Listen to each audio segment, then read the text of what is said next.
Assalamualaikum warahmatullahi wabarakatuh. Perkenalkan, nama saya Muhammad Septa Sandi, NIM 19108002059, kelas 8A1, Prodi Informatika. Di sini saya akan menjelaskan tentang cybercrime, kejahatan internasional. Kasus cybercrime, kejahatan internasional.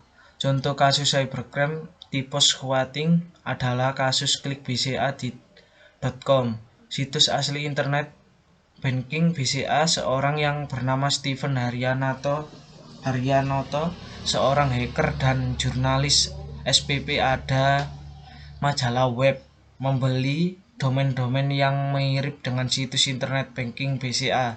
Nama domainnya adalah www.clickbca.com, clickbca.com, clickcba.com, clickcka.com, dan clickbac.com. Isi situs-situs pelesetan ini nyaris sama. Jadi jika publik tidak benar mengetik nama asli domainnya, maka mereka akan masuk ke situs pelesetan ini. Hal ini menyebabkan identitas pengguna, user ID, dan nomor identitas personal dapat diketahui. Diperkirakan ada sekitar 130 nasabah BCA tercuri datanya. Penanganan hukum cybercrime, kejahatan internasional. Penanganan bisa sebagai tahap penetapan sanksi dan juga tahap pemberian sanksi dalam hukum pidana. Kata pidana pada umumnya diartikan sebagai hukum, sedangkan pemidanaan diartikan sebagai penghukuman. Pada dasarnya pidana dijatuhkan bukan karena seseorang telah berbuat jahat, tetapi agar seseorang yang dianggap telah berbuat jahat, pelaku kejahatan, tidak lagi berbuat kejahat dan orang lain takut melakukan kejahatan serupa. Pemidanaan itu sama sekali bukan dimaksudkan sebagai upaya balas dendam, melainkan sebagai upaya pembinaan bagi seseorang pelaku kejahatan, sekaligus sebagai upaya preventif terhadap terjadinya kejahatan serupa. Pemidanaan hukum cybercrime, kejahatan internasional.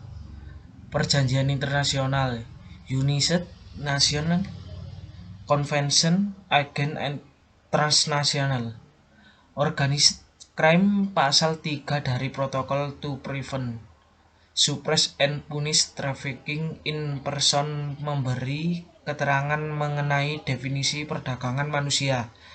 Menurut huruf C dari pasal tersebut, apabila menyangkut seorang anak, maka walaupun cara perekrutan, transportasi, pemindahan, penyimpanan, atau penerimaan tidak termasuk cara-cara yang ditentukan pada huruf A, tetap dikategorikan sebagai perdagangan manusia. Dengan ini dapat dilihat bahwa protokol ini memang memprioritaskan keselamatan anak.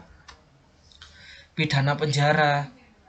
Pidana penjara merupakan pidana pokok yang berwujud pengurangan atau perampasan kemerdekaan seseorang.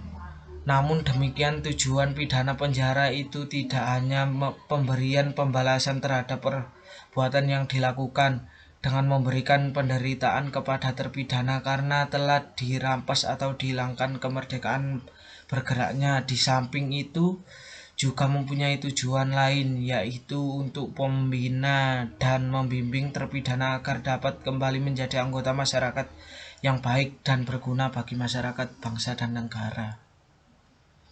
Kesimpulan, penanganan hukum internasional terhadap kasus cyberhuman trafficking bersifat case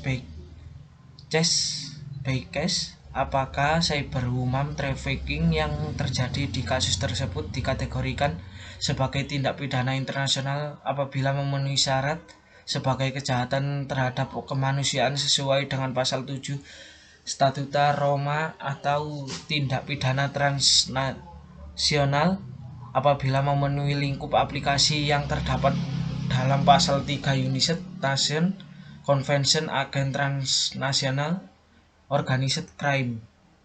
Setelah ditentukan kategorinya, maka selanjutnya akan ditentukan diksinya berkaitan dengan kewenangan negara untuk menerapkan hukum internasional ataupun hukum nasional yang berlaku pada kasus tersebut. Waalaikumsalam warahmatullahi wabarakatuh. Jika ada kesalahan mohon maaf.